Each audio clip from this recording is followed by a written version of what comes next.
फिर हम आगे प्रोसीड करते हैं। देखें, यहाँ पर इस प्रोग्राम में ये था कि अगर हमारे पास में डिफरेंट विजिबिलिटी मोड्स हैं, तो उनको हम कैसे यूज़ में लेकर आ सकते हैं। हमने पब्लिक और प्राइवेट का कॉम्बिनेशन देख लिया था। नेक्स्ट जो हमारे पास में कॉम्बिनेशन है, वो है प्रोटेक्टेड और सिंपली पब्लिक विजिबिलिटी मोड को लेकर। तो देखिए इस केस में यहाँ पर मैंने एक क्लास ए क्रिएट की है, जिसमें डेटा मेंबर है हमारे पास में इंटीजर टाइप का, ठीक है, जिसका कि नाम है ए। और ऐसे ही एक बी क्लास है, ठीक है। यहाँ पर अगेन हमारे पास में एक इंटीजर टाइप का डेटा मेंबर है और एक शो फंक्शन मैंने क्रिएट किया है, ठीक है। अब मैंने बताया था कि अगर हम क्लास को जो हमारे पास में कोई भी क्लास है, उसको अगर हम किसी पर्टिकुलर क्लास का पेरेंट बनाते हैं, ठीक है? और यहाँ पर हम किस तरीके से इनहेरिट कर रहे हैं? प्रोटेक्टेड कीवर्ड के साथ में, यानी कि प्रोटेक्टेड विजिबिलिटी मोड के साथ में। तो इस क्लास के जितने भी पब्लिक और प्रोटेक्टेड मेंबर हैं, वो हम चाइल्ड में यूज़ कर सकते हैं। लेकिन अगर मैं इस क्लास का ऑब्जेक्ट क्रिएट करूँ, तो वहाँ पर मैं उन मेंबर्स को यूज़ नहीं कर सकती। इसका रीज़न ये है कि इस केस में ए क्लास के जितने भी पब्लिक और प्रोटेक्टेड मेंबर्स हैं, वो चाइल्ड में एक्सेसिबल हैं और वो चाइल्ड में आके प्रोटेक्टेड बन जाएँगे। दैट मीन्स हम उनको मेन में एक्सेस नहीं कर पाएँगे। प्रोटेक्टेड मेंबर्स को हम सिर्फ़ और सिर्फ़ जो पर्टिकुलर क्लास है उसके चाइल्ड क्लास में एक्सेस कर सकते हैं, बस। प्राइवेट मेंबर्स को हम विदिन अ क्लास में एक्सेस कर सकते हैं, ठीक है? और पब्लिक मेंबर्स को हम मेन के बाहर भी एक्सेस कर सकते हैं। लेकिन विजिबिलिटी मोड भी यहाँ पर मैटर करता है, ठीक है? तो अगर मैं बात करूँ इस पर्टिकुलर क्लास के ए मेंबर को, तो देखिए ए मेंबर को मैं यहाँ पर एक्सेस कर सकती हूँ। ये इस क्लास में एक पब्लिक मेंबर है, ठीक है? अगर इस क्लास में प्रोटेक्टेड मेंबर भी होता, तो वो भी यहाँ पर क्या होता? एक्सेसिबल होता, ठीक है?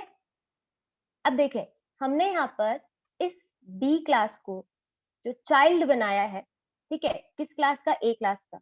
और ए क्लास को हमने इनहेरिट किया है प्रोटेक्टेड विजिबिलिटी मोड के थ्रू, ठीक है? तो अब इसका सिंपल सा मतलब जो मैंने समझाया वही था। अब देखिए यहाँ पर डेटा मेंबर को हम यहाँ पे सिंपली एक्सेस कर पा रहे हैं। बी की वैल्यू को भी मैंने यहाँ पे दोनों डेटा मेंबर्स में वैल्यू असाइन कर दी है और ए और बी को यहाँ पर डिस्प्ले करवाया है, ठीक है? ऐसे ही मैंने इसके एक लेवल डाउन में एक सी क्लास क्रिएट की है, जिसको कि मैंने क्या किया है, बी क्लास का सिंपली चाइल्ड बनाया है, ठीक है? तो इस केस में मैंने यहाँ पे जो विजिबिलिटी मोड यूज़ किया है वो है पब्लिक। हालाँकि इस टॉपिक के रिगार्डिंग क्वेश्चन पूछे थे आप लोगों ने, तो अब इस केस में विजिबिलिटी मोड पब्लिक है। तो अब इस केस में क्या होगा, जब पब्लिक विजिबिलिटी मोड है, ठीक है? तो इस क्लास के सारे मेंबर्स यहाँ पर हम एक्सेस कर सकते हैं। भले ही वो इस पर्टिकुलर क्लास का ए डेटा मेंबर हो, ठीक है? या फिर सिंपली इस क्लास का बी मेंबर भी क्यों ना हो। तो देखिए हम इस क्लास का बी मेंबर यहाँ पर प्रिंट करवाया है मैंने, सी मेंबर मैंने क्रिएट किया है तो वो भी मैं यूज़ कर ही सकती हूँ। प्लस इस पर्टिकुलर क्लास का, यानी कि जो हमारे पास में सी क्लास की जो एक और अपर लेवल की क्लास थी, एक बी थी और उससे भी ऊपर जो हमारे पास में ए क्लास है, ठीक है? तो ए क्लास के मेंबर्स को भी मैं यहाँ पर प्रिंट करवा सकती हूँ। क्यों? क्योंकि मैंने यहाँ पे विजिबिलिटी मोड क्या मेंशन किया है, प्रोटेक्टेड। तो इस क्लास के मेंबर्स अगर हम सीधे शब्दों में कहें तो यहाँ पर भी यूज़ में आ सकते हैं और यहाँ पर भी यूज़ में आ सकते हैं, ठीक है? तो अब देखें, जब हम at the end C class को यूज़ करने के लिए उसका एक ऑब्जेक्ट क्रिएट करेंगे, ठीक है? अगर मैं यहाँ पर शो वन फंक्शन को कॉल करूँ तो पॉसिबल है विदाउट एनी एरर, और ऐसे ही अगर मैं शो टू फंक्शन को कॉल करूँ तो वो भी पॉसिबल है, ठीक है?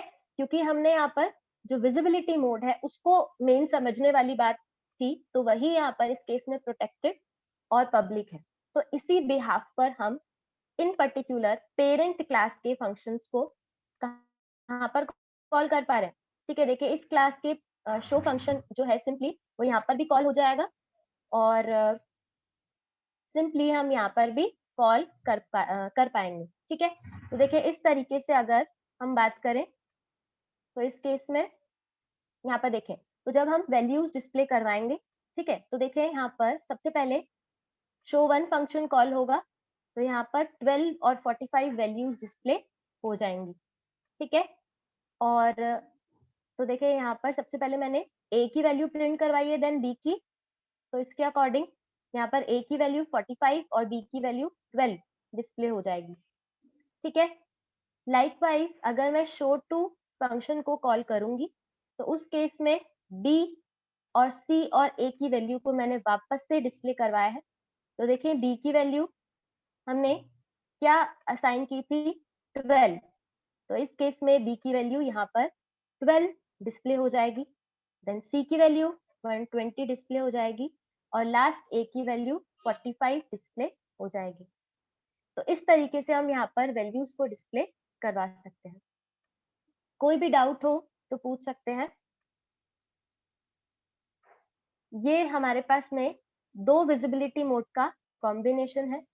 इससे जस्ट हमने जो प्रीवियस एग्जाम्पल पढ़ा था, जहां पर भी हमने डिफरेंट विजिबिलिटी मोड को क्या किया था, यूज किया था, तो आपको ध्यान होगा तब हम ए डेटा मेंबर को यूज नहीं कर पा रहे थे, ठीक है। वो यहाँ पर प्रॉब्लम क्रिएट कर रहा था, हम इसको एक्सेस नहीं कर पा रहे थे। लेकिन इस केस में जब हमने विजिबिलिटी मोड चेंज कर दिया, कौन सी क्लास का, जो हमारे पास में फर्स्ट क्लास थी, ठीक है, उसको बी क्लास का पेरेंट बनाते टाइम हमने विजिबिलिटी मोड चेंज कर दिया, तो अब हम इसको एक्सेस कर पा रहे हैं।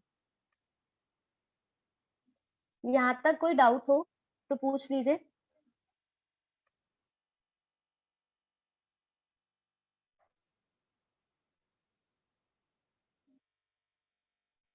देन यहाँ पर अगर नेक्स्ट एग्जाम्पल की बात करें, यहाँ तक कोई डाउट रह गया हो तो पूछ लीजिए। प्रोटेक्टेड मेंबर्स सिर्फ यहीं तक ही लिमिटेड है, ए को आप यहाँ पर एक्सेस नहीं कर सकते, लेकिन इस केस में आप चाहें तो पब्लिक मेंबर्स को एक्सेस कर पाएंगे। तो इसलिए मैंने शो वन और शो टू फंक्शन को यहाँ पर कॉल किया है। देन अगर हम आगे कंटिन्यू करें, लेकिन अगर हमारे पास में ये क्लास नहीं होती, फिर हम अगर बी क्लास का ऑब्जेक्ट बनाते, ठीक है, तो भी उस केस में बी क्लास को मेन में एक्सेस नहीं कर पाते, ठीक है। और सिंपली इस शो फंक्शन को भी कहाँ नहीं एक्सेस कर पाते, मेन में एक्सेस नहीं कर पाते।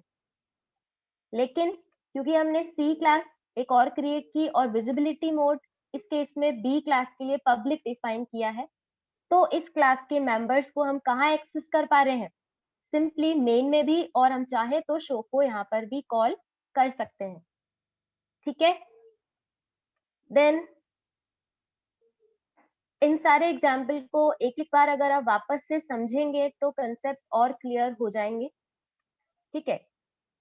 अदरवाइज ये टॉपिक जो है वो अगर आप एक साथ इनको बंच में समझेंगे, अलग अलग करके समझें, तो कंसेप्ट क्लियर हो जाएंगे, अदरवाइज ये प्रॉब्लम क्रिएट करेंगे टॉपिक्स, ठीक है। देन नेक्स्ट एग्जाम्पल पे हम प्रोसीड कर रहे हैं, और उससे पहले मैंने ये चार्ट आप लोगों को कहा था कि एक बार आप देख लीजिएगा ये चार्ट एग्जैक्टली क्या है। तो इस चार्ट को मैं अभी एक्सप्लेन करती हूँ, लेकिन उससे पहले हम एक और एग्जाम्पल देख लेते हैं। बेसिकली आपके सिलेबस में जो कंटेंट मेंशन किए गए हैं, ठीक है, उसमें एक हमारे पास में है कि डिस्ट्रक्टर जो है वो इनहेरिटेंस के केस में कैसे कॉल होगा, ठीक है। हमने कंस्ट्रक्टर का कॉलिंग का तो सीक्वेंस देखा ही था, लेकिन अब बात करें डिस्ट्रक्टर की, तो कैसे एग्जैक्टली ये इम्प्लीमेंट होगा, ठीक है। ये चार्ट मैं अभी डिफाइन करती हूँ, एक्सप्लेन कर रही हूँ, लेकिन उससे पहले एक बार डिस्ट्रक्टर हम समझ लेते हैं। तो देखिए इस केस में यहाँ पर अगर मैं बात करूँ पर्सन क्लास की, अगेन वही एग्जाम्पल को मैंने कंटिन्यू किया है जो मैंने अभी तक आप लोगों को एक्सप्लेन किया है पर्सन और एम्प्लॉय क्लास का। तो आई थिंक अब डेटा मेंबर आप लोगों को पता होंगे कि कौन सी क्लास के कौन से डेटा मेंबर्स हैं। ये सिनेरियो हम यहाँ पर इस प्रोग्राम में इम्प्लीमेंट करने वाले। पर्सन पेरेंट क्लास है और एम्प्लॉय चाइल्ड क्लास है, और मेन में भी हम सिर्फ और सिर्फ क्या करेंगे, चाइल्ड क्लास के ऑब्जेक्ट्स को ही क्रिएट करने वाले, ठीक है। और देन उसके थ्रू हम पेरेंट सॉरी इस पर्टिकुलर चाइल्ड क्लास के फंक्शंस को कॉल करेंगे। तो अब देखते हैं कैसे क्या किया। मैंने यहाँ पर एक पर्सन क्लास क्रिएट की है। अगेन 2 डेटा मेंबर्स हैं हमारे पास में, नेम और एज, ठीक है? और जब डेटा मेंबर्स हैं, तो सिंपली उनको डिस्प्ले और सिंपली उनको एक्सेप्ट करने के लिए मैंने यहाँ पे एक्सेप्ट तो नहीं किया उन मेंबर्स को, लेकिन जो कंस्ट्रक्टर क्रिएट किए हैं, उसमें ज़रूर उनको इनिशियलाइज़ किया है, ठीक है? देन मैंने डिस्प्ले डेटा नाम का एक फंक्शन बनाया है, जो कि एग्ज़ैक्टली क्या कर रहा है, नेम और एज को डिस्प्ले कर रहा है। एक कंस्ट्रक्टर बनाया है मैंने यहाँ पर इस क्लास में, ठीक है? अब नेम जो है हमारे पास में, वो क्या है? Character array. इतना हमें समझ आता होगा कि ये हमारे पास में कैरेक्टर एरे है, ठीक है? यानी कि स्ट्रिंग है, तो इस स्ट्रिंग को अगर हम क्या करते हैं, इसमें कोई भी वैल्यू असाइन करनी है, तो हमें strcpy फंक्शन यूज़ में लेकर आना पड़ेगा। इसका रीज़न क्या है, ये मैंने आपको अच्छे से एक्सप्लेन किया था। टेस्ट में भी इसके रिगार्डिंग क्वेश्चन आया था कि स्ट्रिंग को कैसे इनिशियलाइज़ कर सकते हैं, ठीक है? तो मैंने नेम में सिंपली एक नेम असाइन किया है और एज में भी एक वैल्यू असाइन की है। नेम आप इक्वल करके नहीं असाइन कर सकते। यहाँ अगर पॉइंटर होता तो ऐसा कुछ हम कर सकते थे, लेकिन इस केस में ये यहाँ पर एक कैरेक्टर एरे है, ठीक है? देन मैंने पर्सन क्लास में एक डिस्ट्रक्टर भी क्रिएट किया है, जो कि एग्जैक्टली यहाँ पर क्या करेगा, जो हमने ऑब्जेक्ट बनाया होगा चाइल्ड क्लास का, ठीक है? उसके साथ में पहले चाइल्ड क्लास का ऑब्जेक्ट सिंपली डिस्ट्रॉय होगा, देन उसके बाद क्या होगा, पेरेंट क्लास का सिंपली डिस्ट्रक्टर कॉल होगा और पेरेंट क्लास के जितने भी फीचर्स हैं वो सिंपली मैं यूँ कहूँ कि उसका जो ऑब्जेक्ट है वो डिस्ट्रॉय होगा, ठीक है? तो डिस्ट्रक्टर का काम तो हमें पता है कि क्या होता है।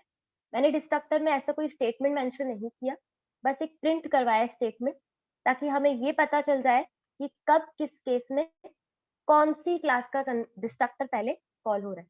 क्योंकि कंस्ट्रक्टर का तो हमें पता है कि सबसे पहले क्या होता है, जब चाइल्ड क्लास का ऑब्जेक्ट बनता है, तो सबसे पहले पेरेंट क्लास का क्या होता है, कंस्ट्रक्टर कॉल होता है, ठीक है?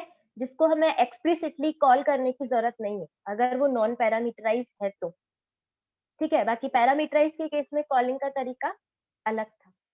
हमने एग्ज़ाम्पल भी देखे थे उसके। देन मैंने एक एम्प्लॉयी क्लास क्रिएट की है। एम्प्लॉयी क्लास को अगेन पर्सन क्लास का चाइल्ड बनाया है, ठीक है? और विजिबिलिटी मोड मैंने यहाँ पे पब्लिक यूज़ किया है, तो अब इसका सिंपल सा जो मतलब है, वो ये है कि इस क्लास के जितने भी पब्लिक मेंबर्स हैं, वो हम चाइल्ड में भी एक्सेस कर सकते हैं, यानी कि एम्प्लॉयी क्लास में भी एक्सेस कर सकते हैं। प्लस हम कहाँ पर एक्सेस कर सकते हैं, मेन में भी एक्सेस कर सकते हैं, ठीक है? देन अगर इस क्लास की बात करें एम्प्लॉयी क्लास की, तो यहाँ पर मैंने एक प्राइवेट डिक्लेरेशन सेक्शन में क्लास के 2 मेंबर्स क्रिएट किए हैं, एक तो एम्प्लॉयी आईडी और सैलरी, ठीक है?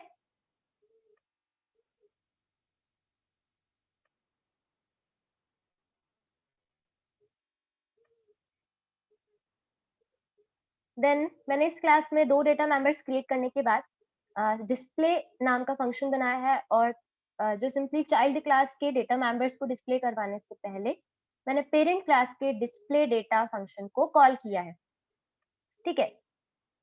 अब अगर हम बात करें इस क्लास की, तो यहाँ पर भी मैंने कंस्ट्रक्टर क्रिएट किया है। अब दोनों मेंबर्स जो थे उसमें न्यूमेरिक वैल्यू ही स्टोर हो रही है और हमें पता है न्यूमेरिक वैल्यू को हम कैसे स्टोर कर सकते हैं, इक्वल असाइनमेंट ऑपरेटर से, ठीक है? तो मैंने इसी तरीके से यहाँ पर वैल्यू असाइन की है। देन मैंने चाइल्ड क्लास में भी डिस्ट्रक्टर क्रिएट किया है और डिस्ट्रक्टर और कंस्ट्रक्टर के रिगार्डिंग आपके पास में टेस्ट में भी क्वेश्चन था कि क्या हम उसमें आर्ग्यूमेंट पास कर सकते हैं या नहीं, ठीक है? देन इसके बाद मैंने यहाँ पर मेन में इन क्लासेस को यूज करने के लिए, क्योंकि इनहेरिटेंस इम्प्लीमेंटेड है, तो सिंपली मैंने चाइल्ड क्लास का ऑब्जेक्ट क्रिएट किया है। जैसे ही चाइल्ड क्लास का ऑब्जेक्ट क्रिएट करेंगे, तो इस केस में अगर मैं बात करूँ तो मैंने यहाँ पे सबसे पहले डिस्प्ले फंक्शन को क्या किया है, कॉल किया है, ठीक है? और डिस्प्ले फंक्शन के भी कॉल होने से पहले सिंपली क्या होगा, जैसे ही चाइल्ड क्लास का ऑब्जेक्ट क्रिएट होगा, तो सबसे पहले पेरेंट क्लास का जो हमारे पास में कंस्ट्रक्टर क्रिएटेड है, ठीक है? यानी कि पर्सन क्लास जो हमारे पास में पेरेंट क्लास थी उसका कंस्ट्रक्टर कॉल होगा। डेटा मेंबर्स में ये वैल्यूज असाइन हो जाएगी। आफ्टर दैट चाइल्ड क्लास का जो हमारे पास में कंस्ट्रक्टर मैंने यहाँ पे क्रिएट किया है वो कॉल हो जाएगा। दोनों केस में नॉन पैरामीटराइज्ड कंस्ट्रक्टर ही कॉल होगा, ठीक है। देन सैलरी एम्प्लॉय आईडी में वैल्यू असाइन हो जाएगी। देन अगर हम बात करें इन वैल्यूज को डिस्प्ले करवाने की, तो देखें मैंने यहाँ पे डिस्प्ले फंक्शन को कॉल किया है और जो वैल्यूज मैंने यहाँ पर असाइन की थी, ठीक है, उन्हीं को ही मैंने यहाँ पर डिस्प्ले करवाया है। तो लेट्स से यहाँ पे 101 है, सॉरी, और यहाँ पर है 40,000, तो ये वैल्यूज यहाँ पर डिस्प्ले हो गई, ठीक है। इस तरीके से वैल्यूज डिस्प्ले करवाने के बाद मैंने यहाँ पर सिंपली अगर इस पर्टिकुलर मेन फंक्शन की बात करें तो उसमें ऐसे कोई एग्जीक्यूटेबल स्टेटमेंट नहीं है। गेट ch तो हमें पता है कि ये हमारे पास में जो स्क्रीन है उस पर हमें आउटपुट विजिबल करेगा, ठीक है, जब तक कि हम कोई की प्रेस ना कर दें या एंटर की प्रेस ना कर दें, ठीक है। तो डिस्प्ले होने के बाद ये हमारा प्रोग्राम एग्जीक्यूट हो चुका होगा। देन हमें जो ब्लैक कलर की एग्जीक्यूटेबल विंडो यानी कि जो हमें जहाँ पे हमारे पर्टिकुलर प्रोग्राम का आउटपुट विजिबल होता है वहां ये आउटपुट विजिबल होगा, ठीक है। देन आप एंटर की प्रेस करेंगे जो कि सिंपली गेट ch के मतलब गेट ch फंक्शन इनपुट लेने का काम करता है, ठीक है। कैरेक्टर का इनपुट या किसी की का इनपुट लिया, जैसे ही हमने एंटर की प्रेस की तो वापस से हम अपने कोडिंग सेक्शन पर आ जाएंगे जो टर्बो C++ की विंडो है।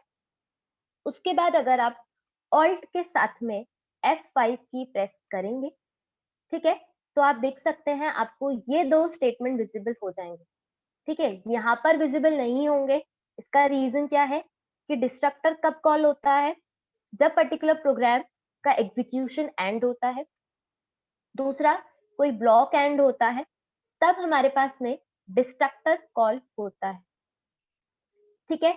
तो इस केस में जब डिस्ट्रक्टर कॉल होगा तो उसका जो हमें एग्जीक्यूटेबल स्टेटमेंट्स हैं, यानी कि उन मतलब कहने का मतलब है कि ऑब्जेक्ट्स मेमोरी में से कब इरेज होंगे, कब हटेंगे, कब डिलीट होंगे, जब हमारे पास में प्रोग्राम का एग्जीक्यूशन एंड हो जाएगा, ठीक है। तभी आप देख सकते हैं कि आपको ये दो स्टेटमेंट विजिबल हो जाएंगे। तो पहले चाइल्ड क्लास का डिस्ट्रक्टर कॉल होगा, ये स्टेटमेंट विजिबल होगा। देन पेरेंट क्लास का डिस्ट्रक्टर कॉल होगा, ठीक है। तो अगर मैं आउटपुट की बात करूं तो देखें सबसे पहले चाइल्ड क्लास का डिस्ट्रक्टर का स्टेटमेंट हमें विजिबल है। आफ्टर दैट हम देख सकते हैं कि हमें जो सिंपली हमारे पास में पर्सन क्लास यानी कि पेरेंट क्लास है उसके डिस्ट्रक्टर का स्टेटमेंट विजिबल है। तो अब इसका सीधा सा मतलब ये रहा कि जब भी हम चाइल्ड क्लास का ऑब्जेक्ट क्रिएट करते हैं तो कंस्ट्रक्टर के कॉलिंग के सीक्वेंस में सबसे पहले पेरेंट क्लास का कंस्ट्रक्टर कॉल होता है। लेकिन अगर हमने क्लास में डिस्ट्रक्टर्स क्रिएट किए हैं पेरेंट क्लास में भी और चाइल्ड क्लास में भी, तो इसका ये मतलब रहेगा कि सबसे पहले जब ये प्रोग्राम टर्मिनेट हो जाएगा तो सबसे पहले चाइल्ड क्लास का डिस्ट्रक्टर पहले कॉल होगा, देन पेरेंट क्लास का डिस्ट्रक्टर कॉल होगा, ठीक है। तो कंस्ट्रक्टर के कॉलिंग की सीक्वेंस जो है वो जस्ट रिवर्स हो जाती है किसमें, डिस्ट्रक्टर के कॉलिंग की सीक्वेंस में। ये बात बहुत इंपॉर्टेंट थी जो मैंने भी आपको बताई। देन अगर हम बात करें मल्टी लेवल इनहेरिटेंस की, तो उसमें एग्जैक्टली कंस्ट्रक्टर के कॉलिंग की सीक्वेंस क्या रहेगी वो हम एक बार इसको इस प्रोग्राम को देख लेते हैं। मैंने यहाँ पर सिंपली ए क्लास क्रिएट, 3 क्लासेस मैंने यहाँ पे क्रिएट किए हैं, ए बी एंड सी, ठीक है। 3 क्लासेस आर देयर। तीनों क्लासेस में मैंने सिंपली जैसे अगर कैपिटल ए क्लास का नाम है तो मैंने डेटा मेंबर ए क्रिएट किया है और इस क्लास में एक कंस्ट्रक्टर क्रिएट किया है और एक डिस्प्ले फंक्शन क्रिएट किया है, ठीक है। ये तरीका बिल्कुल नॉन पैरामीटराइज्ड कंस्ट्रक्टर के कॉलिंग का तरीका बिल्कुल वही है जो हमने सिंगल लेवल इनहेरिटेंस के साथ में देखा था कि जब हम चाइल्ड क्लास का ऑब्जेक्ट क्रिएट करेंगे तो देन सबसे पहले पेरेंट क्लास का कंस्ट्रक्टर कॉल हो जाएगा। उसी एग्जाम्पल को मैंने मल्टी लेवल इनहेरिटेंस के साथ आपको एक्सप्लेन किया है, ठीक है। नॉन पैरामीटराइज्ड कंस्ट्रक्टर के क्रिएशन के बाद मैंने डिस्प्ले फंक्शन बनाया है जो कि एग्जैक्टली डेटा मेंबर जो इस क्लास का है ए उसको डिस्प्ले करेगा उसकी वैल्यू को। ठीक है, देन मैंने यहाँ पे बी क्लास क्रिएट की है।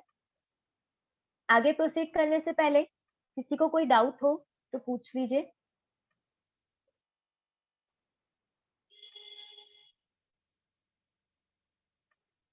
कोई भी इश्यू हो तो बता सकते हैं।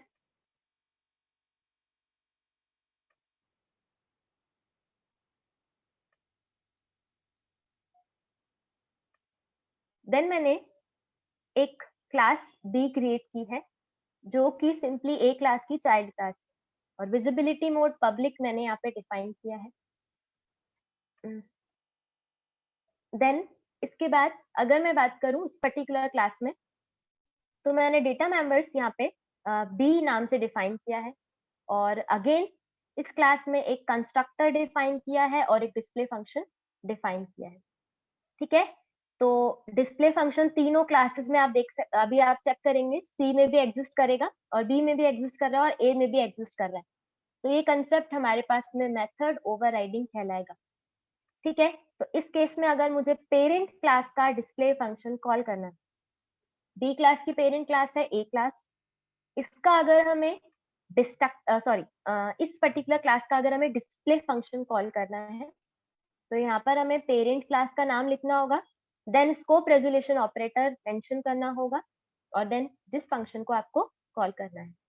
ठीक है, इसके बाद मैंने सी क्लास क्रिएट की है जिसको बी क्लास का क्या किया है, चाइल्ड मेंशन किया है।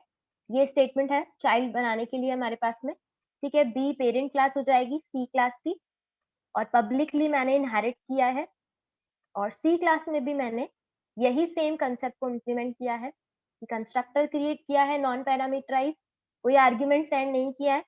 कंस्ट्रक्टर में आर्ग्यूमेंट हम सेंड कर सकते हैं, डिस्ट्रक्टर में नहीं कर सकते, और डिस्प्ले फंक्शन मैंने क्रिएट किया है।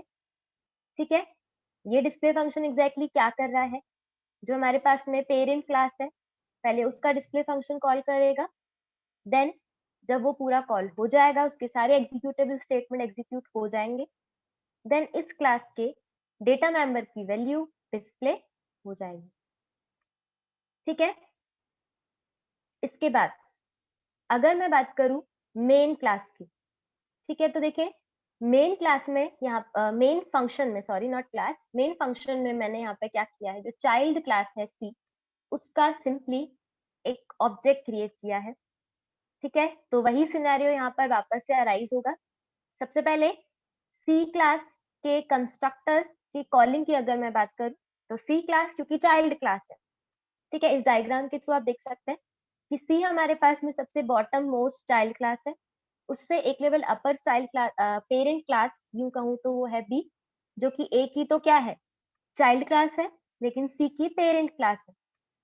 ठीक है, तो देन जब भी हम सबसे बॉटम मोस्ट चाइल्ड क्लास का ऑब्जेक्ट क्रिएट करेंगे, तो आप देखिए सबसे पहले होना इससे पहले बी का होगा और बी से भी पहले ए का, तो यानी कि अब इस सिनेरियो में सबसे पहले ए क्लास का नॉन पैरामीटराइज्ड कंस्ट्रक्टर कॉल होगा।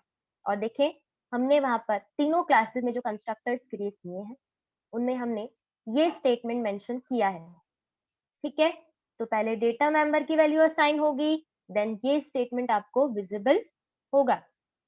ठीक है, तो ए क्लास के कंस्ट्रक्टर के कॉल होने के बाद देन बी क्लास का नॉन पैरामीटराइज्ड कंस्ट्रक्टर कॉल होगा। ठीक है, देन ये स्टेटमेंट हमें विजिबल होगा, और इसके बाद सी क्लास का जो नॉन पैरामीटराइज्ड कंस्ट्रक्टर है वो पर्टिकुलर कंस्ट्रक्टर एग्जीक्यूट होगा। ठीक है, तो डेटा मेंबर में वैल्यू भी असाइन हो रही इन कंस्ट्रक्टर्स में, और सिंपली ये स्टेटमेंट भी हमें विजिबल होगा। तो आप देखें यहाँ पर ये तीन स्टेटमेंट्स हमें विजिबल होंगे, पहले ए क्लास का कंस्ट्रक्टर, देन बी क्लास का, देन सी क्लास का नॉन पैरामीटराइज कंस्ट्रक्टर कॉल हो जाएगा। और जब हम डिस्प्ले फंक्शन कॉल करेंगे, ठीक है, तो डिस्प्ले फंक्शन चेक करते हैं कौन सी क्लास में एग्जिस्ट करता है, तो सबसे पहले जिस क्लास का ऑब्जेक्ट है उसी क्लास में डिस्प्ले फंक्शन को सर्च किया जाएगा। तो देखिए इस क्लास में डिस्प्ले फंक्शन एग्जिस्ट करता है, तो पहले इस क्लास का डिस्प्ले फंक्शन कॉल होगा, और उससे भी पहले इस पर्टिकुलर क्लास, कौन सी क्लास? सी क्लास का जो हमारे पास में पेरेंट क्लास है, यानी कि बी क्लास, उसका सिंपली यहाँ पर क्या होगा, डिस्प्ले फंक्शन कॉल होगा। ठीक है, तो बी क्लास का सबसे पहले जब डिस्प्ले फंक्शन कॉल होगा, तो बी क्लास की भी जो पेरेंट क्लास है ए, सबसे पहले उसका डिस्प्ले फंक्शन कॉल होगा। यानी कि पहले वैल्यू डिस्प्ले होगी ए डेटा मेंबर की, देन बी डेटा मेंबर की, और at the end C data member की वैल्यू डिस्प्ले होगी। तो अगर इन तीनों स्टेटमेंट्स की बात करें तो देखिए ये आउटपुट हमें विजिबल होगा। और ये वैल्यू असाइन कब हुई थी? क्योंकि मैंने यहाँ पर मेन में तो कहीं असाइन की नहीं वैल्यू, ठीक है, ये मैंने असाइनमेंट किया था जब मैंने नॉन पैरामीटराइज्ड कंस्ट्रक्टर्स क्रिएट किए थे। तो जैसे ही वो कॉल होंगे तो वैल्यू असाइन हो जाएगी। यहाँ तक कोई डाउट हो तो पूछ लीजिए।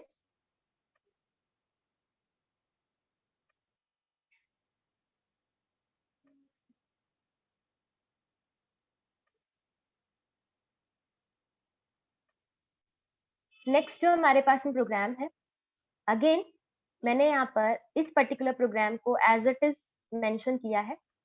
प्रीवियस जो प्रोग्राम था, ठीक है, उसी को ही वापस से यूज किया है। लेकिन अब हम इस प्रोग्राम में ये समझने वाले हैं कि अगर हमारे पास में क्लास में पैरामीटराइज कंस्ट्रक्टर हो तो उसकी कॉलिंग कैसे होगी और कब होगी।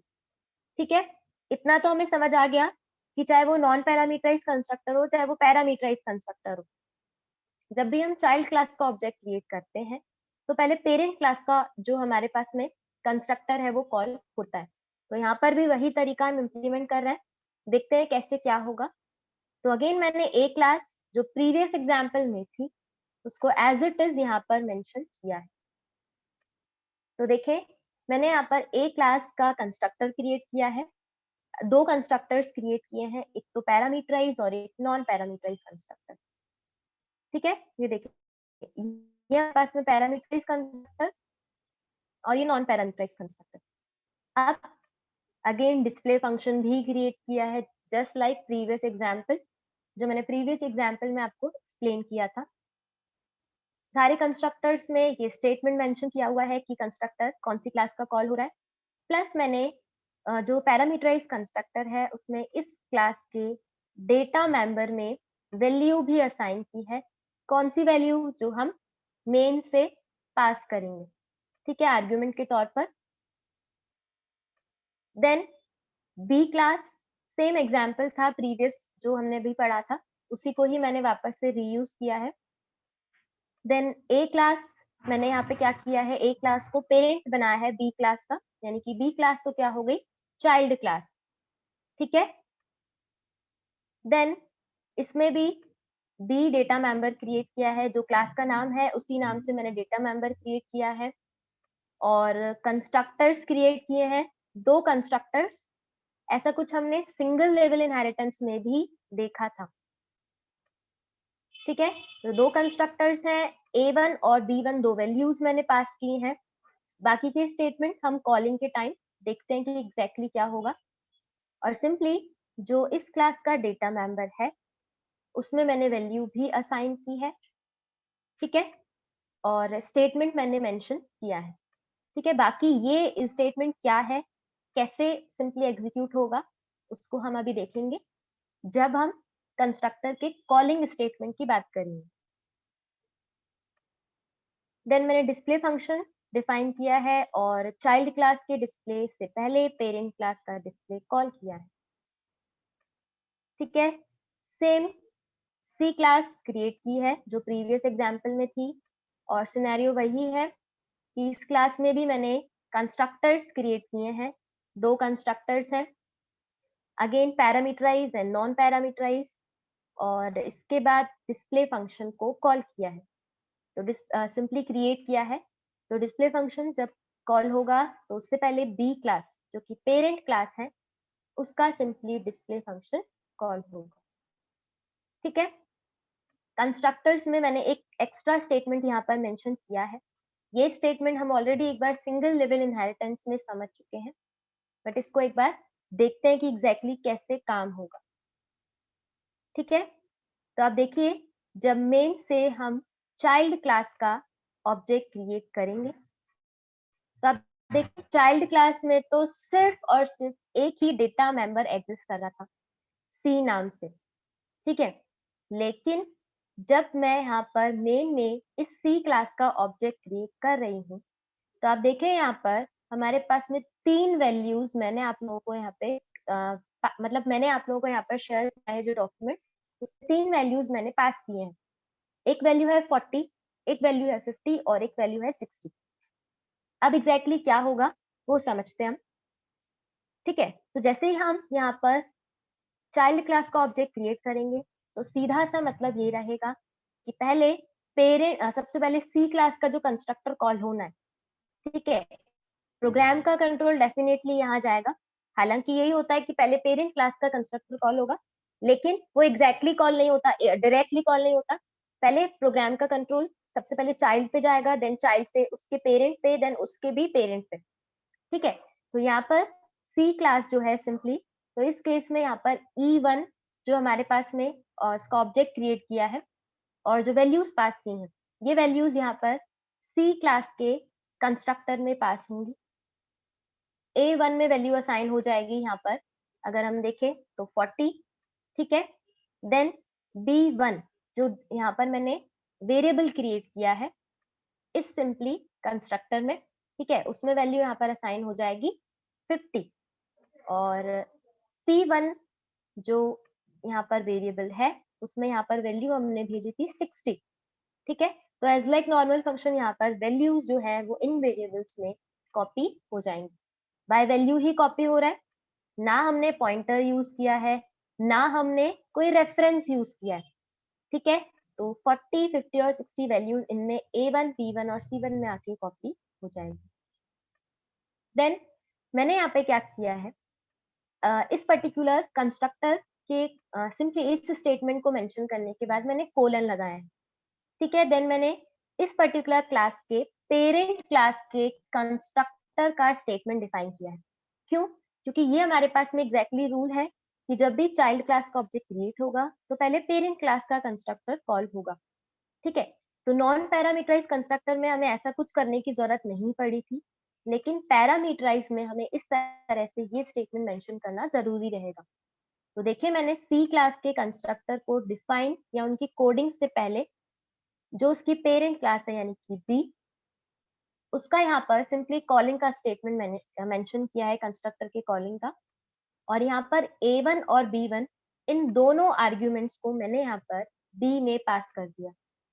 ठीक है, तो इस स्टेटमेंट से क्या होगा, अगर मैं B और ब्रैकेट्स में A1 और B1 लिख रही हूँ, तो इसका सीधा सा मतलब ये रहेगा कि इस कंस्ट्रक्टर के कॉलिंग से पहले, यानी कि ये स्टेटमेंट विजिबल होने से पहले और ये स्टेटमेंट एग्जीक्यूट होने से पहले, सिंपली जो हमारे पास में बी क्लास है उसका पैरामीटराइज कंस्ट्रक्टर, ठीक है, 2 आर्ग्यूमेंट्स वाला जो है वो कॉल होगा।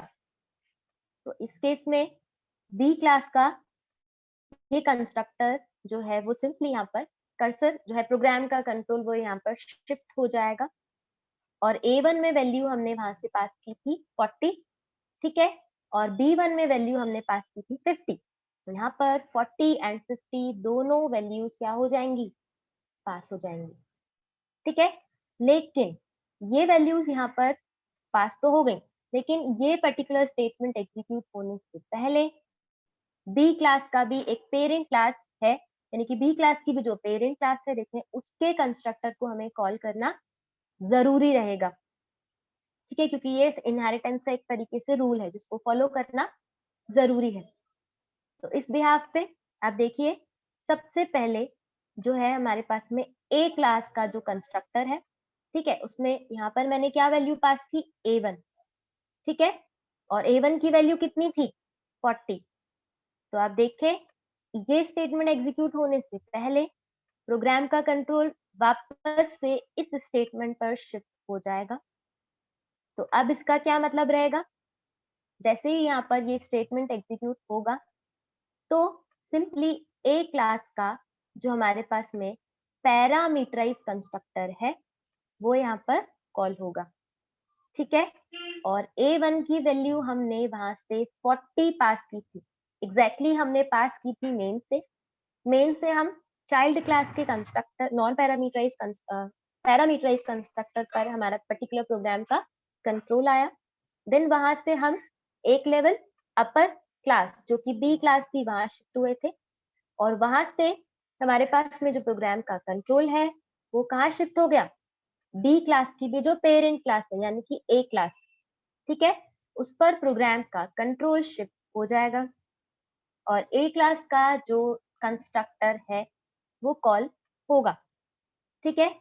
तो आप देखें जो हमने A1 की वैल्यू 40 पास की थी वो 40 इस क्लास के डेटा मेंबर में असाइन हो जाएगी। तो यहाँ पर A1 की वैल्यू जो 40 थी वो यहाँ पर A में असाइन हुई, तो देन यहाँ पर 40 हो गया, ठीक है। ये 40 वैल्यू A डेटा मेंबर में असाइन हो गई। देन इसके बाद ये स्टेटमेंट जब ये पर्टिकुलर कंस्ट्रक्टर जो होगा वो कॉल हो जाएगा, ये स्टेटमेंट हमें विजिबल होगा। उसके बाद वापस से प्रोग्राम का कंट्रोल एक तरीके से वहां शिफ्ट, ये हमारे पास में एक तरीके से रिकर्जन का कंसेप्ट था। रिकर्जन एग्जैक्टली नहीं बोल सकते, बट जहां से ये A1 function A1 constructor call हुआ था, कहाँ से कॉल हुआ था, इस बी क्लास के कंस्ट्रक्टर से। तो यहाँ पर मूव होगा प्रोग्राम का कंट्रोल और देखिए अब B1 की जो वैल्यू थी वो B जो डेटा मेंबर है इस बी क्लास का उसमें पास हो जाएगी। क्या वैल्यू थी यहाँ पर B1 में 50, तो यहाँ पर सिंपली 50 वैल्यू क्या हो जाएगी, असाइन हो जाएगी, ठीक है। और 50 वैल्यू बी में असाइन होने के बाद ये स्टेटमेंट हमें विजिबल हो जाएगा और ये स्टेटमेंट विजिबल होने के बाद वापस से ये सिंपली कंस्ट्रक्टर जो था जहां से कॉल हुआ था, ठीक है, अभी हमने देखा था कि चाइल्ड से कॉल हुआ था, तो देखें प्रोग्राम का कंट्रोल वापस से चाइल्ड क्लास के इस स्टेटमेंट पर मूव हो जाएगा। तो अब इसका सीधा सा मतलब ये रहेगा कि अब जब पेरेंट क्लास के पैरामीटराइज कंस्ट्रक्टर्स कॉल हो चुके हैं तो एट द एंड सबसे बॉटम मोस्ट जो चाइल्ड क्लास है उसका कंस्ट्रक्टर कॉल हो रहा है, ठीक है। तो देखें चाइल्ड क्लास का कंस्ट्रक्टर कॉल हो रहा है और इस केस में C1 जो डेटा मेंबर यहाँ पर वेरिएबल था, ठीक है, ये क्या करेगा इस क्लास के वेरिएबल में इस क्लास के डेटा मेंबर में वैल्यू असाइन करेगा, तो यहाँ पर 60 वैल्यू असाइन हो जाएगी और ये स्टेटमेंट भी हमें विजिबल होगा। तो इस तरीके से पैरामीटराइज कंस्ट्रक्टर कॉल होगा और एट द एंड अगर हम बात करें अभी तक हम इसी स्टेटमेंट पर ही हैं, डिस्प्ले फंक्शन पे नहीं आए हैं।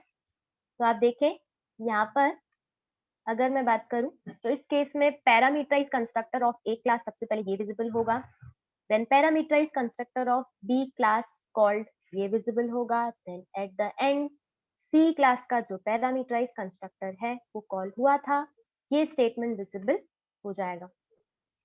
और इसके बाद अगर ये स्टेटमेंट पूरा कंप्लीट हो चुका है, ठीक है, और उसके बाद अगर हम 40, 50 और 60 जो कि डेटा मेंबर्स की वैल्यू थी उनको डिस्प्ले करवाएं, तो आप देखें डिस्प्ले फंक्शन कॉल होगा और सिंपली सबसे पहले पेरेंट क्लास के डिस्प्ले फंक्शन के जो कोड है वो एग्जीक्यूट होगा, देन बी क्लास का जो हमारे पास में कोड है, ठीक है, डेटा मेंबर की वैल्यू है वो डिस्प्ले हो जाएगी और लास्ट में सी डेटा मेंबर की वैल्यू डिस्प्ले हो जाएगी, ठीक है।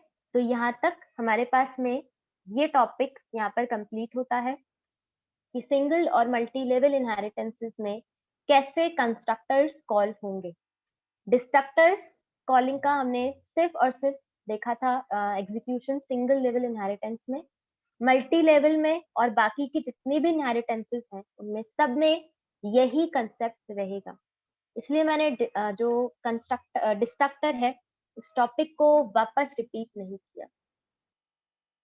देन नेक्स्ट क्लास में हम मल्टी लेवल के बाद मल्टीपल इनहेरिटेंस को डिस्कस करेंगे। ठीक है? तो आज के लिए इतना